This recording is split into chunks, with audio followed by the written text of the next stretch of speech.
এই tasty tasty बहलिया gravy को देखि आपण माने निश्चित जानि पारुथिबे कि कबीर एई रेसिपीटी हमर केते डेलिशियस हेइथिबो। आउ भोजी परी पूरा स्वादिष्ट एई रेसिपी को आपण माने अति सहज उपाय घरे थिबा सामग्री रु ही बनै परिबे। फूलकोबीर एई रेसिपी को बनैबा पई मु प्रथमे ताकू छोट छोट पीस करी काटि देइछि। आउ ता डेम्फो को छुरी सहायता रे एमिति कट लगेई देइछि, जहा द्वारा कबी हमर पूरा भलो कि सिझि जिवो। आलू को मु एमिति स्क्वायर पीस करी काटिछि। आपण माने आपण को हिसाब रे काटि परिबे। एबे से सब को गोटे जागा रे देई सेतिरे देबी गोटे चामच हळदी गुंड, गोटे चामच लंका गुंड, गोटे चामच धनिया गुंड आउ स्वाद अनुसार लुण। ए सब को फूलकोबी रे भलो कि मिक्स करी गोळेला परे एबे देखंतु कोबी रे केमिति मसला पूरा भलो कि कोट हे जाईछि।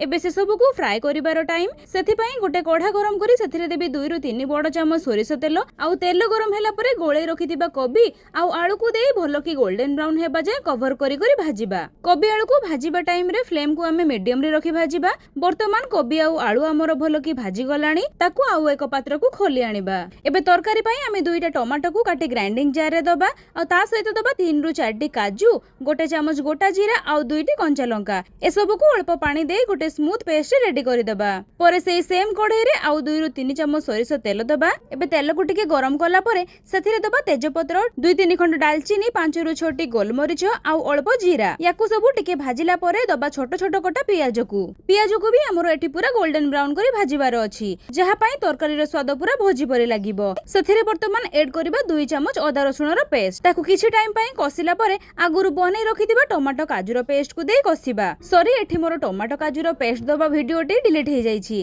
तरकारी को आउ टिके फ्लेवरफुल करिया पई एबे आमे गोटे सुखिला पाउडर पेस्ट रेडी करिबा, जहा पई मु नेछि हळदी गुंड, लंका गुंड, धनिया गुंड आउ भजा जीरा गुंड सह गरम मसला। ए सब को अल्प अल्प करी पानी देई गोटे मसला पेस्ट रेडी करि दबा। सुखिला पाउडर मसला रेडी करिया भितरे एपटे देखंतु मसला हमर पूरा रेडी हे गलानी। तो एबे हमें कोन करिबा ना सेही मसला पेस्ट को देई आउ टिके कसिबा। आउ काजू पेस्ट दबा द्वारा तरकारी रो झोल भी पूरा बहलिया हेबो आउ ग्रेवीटा भी पूरा क्रीमी टेक्सचर रहिबो। एबे सेथिरे स्वाद अनुसार लुण देई गोळेला परे भजा आलू आउ कोबी को देई अल्प अल्प पानी सह कसिबा। एबे हमर कसा कसी पूरा सरीबा परे सेथिरे आवश्यक अनुसार माने आपण जतिकी झोल रखिया को चाहिबे सेही अनुसार पानी को देई फुटेया पई छाडिबे। हां मु एठी गरम पानी को देई फुटेइछि, जहा द्वारा तरकारी भी हमर पूरा जल्दी फुटी जिवो आउ बहलिया भी हेबो। पानी को ऐड कला परे मु ताकू कवर करी फुटेया को छाडी देली।